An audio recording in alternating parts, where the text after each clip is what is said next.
अस्सलामुअलैकुम वरहमतुल्लाहि वबरकातुहू। आज मैं आपको बताऊंगी कि इस्लाम में मुतल्लका के लिए 3 हैज़ की इद्दत और बेवा के लिए 4 माह 10 दिन की इद्दत क्यों रखी गई और इसकी दरियाफ़्त कैसे की गई और इस पर तमाम हक़ाइक़ को कैसे ढूंढा गया।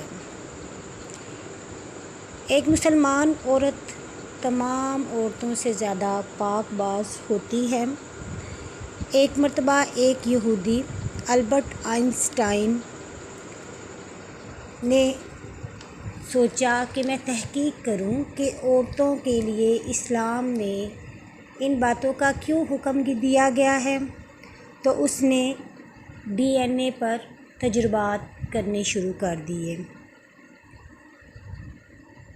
जब उसने कुरान पाक में सूरत अल-बकरा की आयत जिसमें था कि औरतें 3 हैज़ तक अपने आप को रोके रखें जो मुतल्लका होती हैं और फिर उसके बाद वो निकाह कर लें, तो असल बात ये है कि मर्द की मनी में जो प्रोटीन होती है वो दूसरे मर्दों से 62% अलग होती है, मुख्तलिफ होती है। मर्द के बैक्टीरिया औरत के जिस्म में महफूज हो जाते हैं और अगर औरत बग़ैर 3 हैज़ के निकाह करे तो उसके जिस्म में इस किस्म के बैक्टीरिया पैदा हो जाएंगे जो कि ना सिर्फ उसके लिए जानलेवा होंगे बल्कि दूसरे मर्द को भी ऐसी ही बीमारियां लगा देंगे। तो जब औरत को पहली मर्तबा हैज़ होता है तो औरत के जिस्म से 32 से 35% प्रोटीन ज़ाया हो जाती है। उसके बाद दूसरे हैज़ के दौरान उसको 67 से 72% प्रोटीन ज़ाया हो जाती है और जब उसको तीसरा हैज़ आता है तो 99.9% प्रोटीन ख़त्म हो जाती है और उस औरत का जिस्म अगले मर्द के प्रोटीन को कबूल करने के काबिल हो जाता है, जिससे उसके अंदर ना तो कोई बीमारी होती है और ना ही वो ख़तरनाक होता है। मगर अल्लाह ताला ने कुरान पाक में सूरत बकरा में कहा कि तुम में से जिन मर्दों की वफ़ात हो जाए और वो अपनी बीवियों को छोड़ें तो उनको चाहिए कि 4 माह 10 दिन के लिए ख़ुद को रोके रखें। उसकी वजह ये है कि शोहर के फ़ौत होने के बाद बीवी गमो अलम में मुब्तला होती है, तो चूँकि वो उस गम में होती है तो प्रोटीन के ख़त्म होने ज़ाइल होने का वक्त ज़्यादा लग जाता है।